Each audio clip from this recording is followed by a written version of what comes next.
Hey guys, what's happening? So we are back for more Ultimate Wolverine. And this time around, not only do we see some new members of the opposition, but we also learn more about Logan's history on Earth 6160. So with that said, if you're enjoying these videos, be sure to drop a like, subscribe if you're new to the channel, and don't forget to hit that bell up top to get all notifications.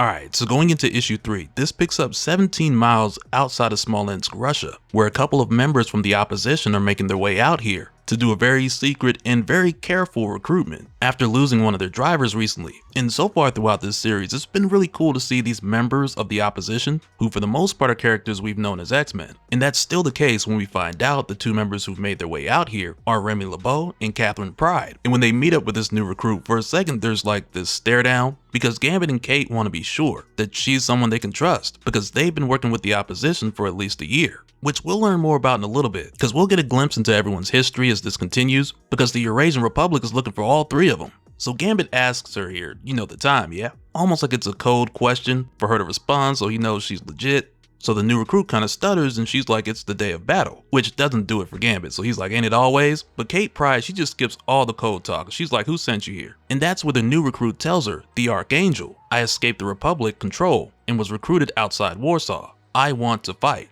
And again, because Gambit is not trusting this stranger even in the slightest, he just tells her like, look, you don't get a choice. We're here because we need a driver. The last one got killed in a raid and we don't need more combat boots. But Kate Pryde just cuts him off right there. She's like, stop it. We need all the help we can get. But at the same time, we really do need a driver. Can you drive? And that's where the new recruit reveals her face. And we see that it's Black Widow. Just before she tells them, I can do many things. To where from here, they make their way back into the city, into the opposition's base.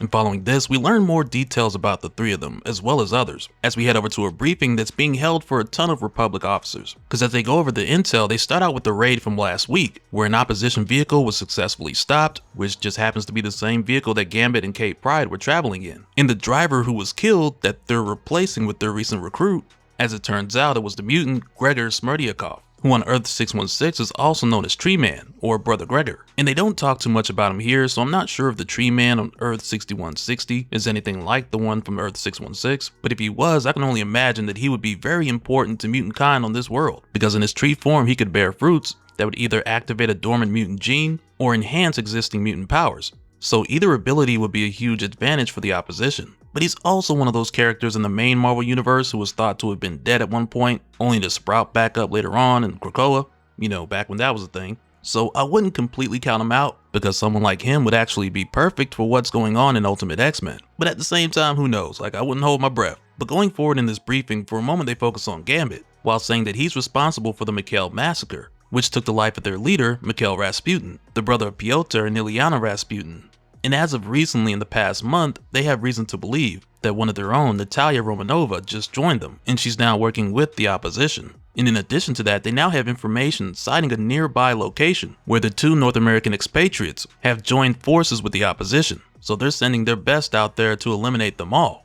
And this is where we find Ultimate Wolverine, the Winter Soldier, who's made his way out to this opposition base to basically eliminate everybody. Because that's practically what all of his missions have been based around so far. Eliminating members of the opposition so the Eurasian Republic and its leaders can maintain control, which heavily deals with controlling mutants more specifically. But right now, Wolverine heading through the abandoned sewer tunnels underneath the opposition's base. The men who are accompanying him this time, they've learned from the mistakes of the others, who, like we've seen in the previous issues, they've all been considered to be disposable. But as you would imagine, people talk. So this time around, one of these guys, he asks the other one, did you get these too? As he shows him a magazine full of adamantium bullets. And the other guy tells him, oh yeah, we all got them, just in case. Which right there just lets you know that either these guys have seen leaked footage or people have been talking. One way or the other, word's gotten out that the Winter Soldier will kill friendlies. So going forward, these guys are prepared for it. Or at least they think they are. But as they head closer to the opposition base, the Winter Soldier sees these glowing pink lights, and one of the guys with him take a closer look, and he's like, they're all chess pieces lining the tunnel. They're all queens and they're glowing.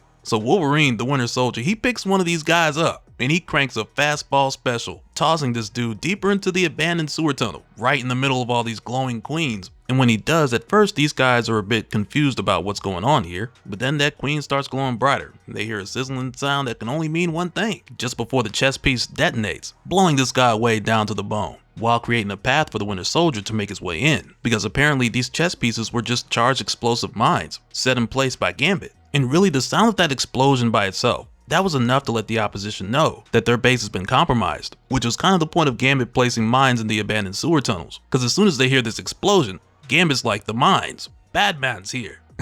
Bad man show.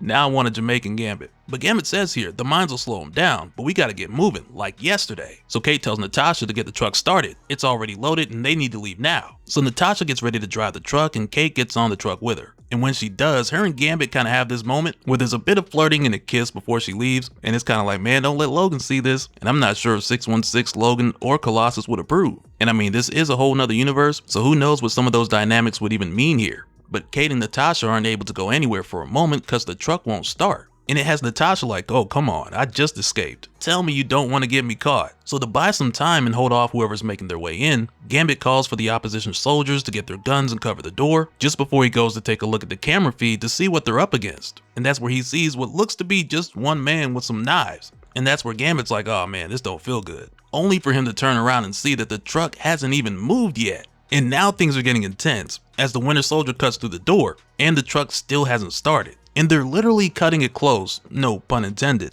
because as soon as the Winter Soldier cuts his way in, the truck starts. And man, as soon as Winter Soldier Wolverine cuts through this door, he just kicks it down and comes charging in. But when he does, these opposition soldiers, they just start unloading on this guy. But the bullets are just pinging all over the place. And when Gambit gets a look at him, he draws a card and he's like, my, what big claws you have. Just before Wolverine tears through these opposition soldiers. And keep in mind, when it comes to the opposition, even though they're mainly about rescuing mutants from the Eurasian Republic, there's a number of people who are part of the opposition who are only human. So for the most part on these missions, we'll see like a ton of soldiers who are normal people, among some other mutants who will only have like a mutated appearance. So it's not like these opposition bases are just packed with super overpowered Omega level mutants. And as far as the mutants who are able to put up a fight, we'll only see a couple of them at any of these locations. But with Wolverine bodying these soldiers before the truck can even pull out, Gambit only has time to grab onto the side of the truck and throw a couple cards out to keep the Winter Soldier back. But this guy just keeps coming. And I mean like through the explosion and all that. So Gambit makes his way inside and Natasha's like, that was close. And Gambit tells her, too close. Too close. And he mentions that he knew a guy with claws like that once, but they were bone instead. So that lets us know that he knew Logan once upon a time. But while they're over here thinking they're safe, the Winter Soldier is on all fours catching up with the truck. You know, kind of like Professor X in that one movie. I mean, James McAvoy. Man, I tell you, I never looked at him the same after Glass. But either way, when the Winter Soldier hops onto the back of this truck, he cuts the lock and he lifts the door. And this is where we see that Kate, Remy, and Natasha, they're out here saving children from the Rasputins. And it's like with seeing this, it has me thinking now, like it makes a lot more sense in cases like either Natasha or Remy, who both had really rough childhoods in the main Marvel universe. It makes sense that they would want to protect and save children here as well, regardless of them being mutants. And that's just assuming they have some of those similarities here on Earth 6160. But when Wolverine opens the door here, Kate tells him the Rasputins have no right to these children. But as soon as she sees his claws, she's like, oh my god, Logan. And she tries to tell him, Logan, stop, I don't want to do this. Logan, if that's you, I don't know what happened to you. If it is, why don't you remember me?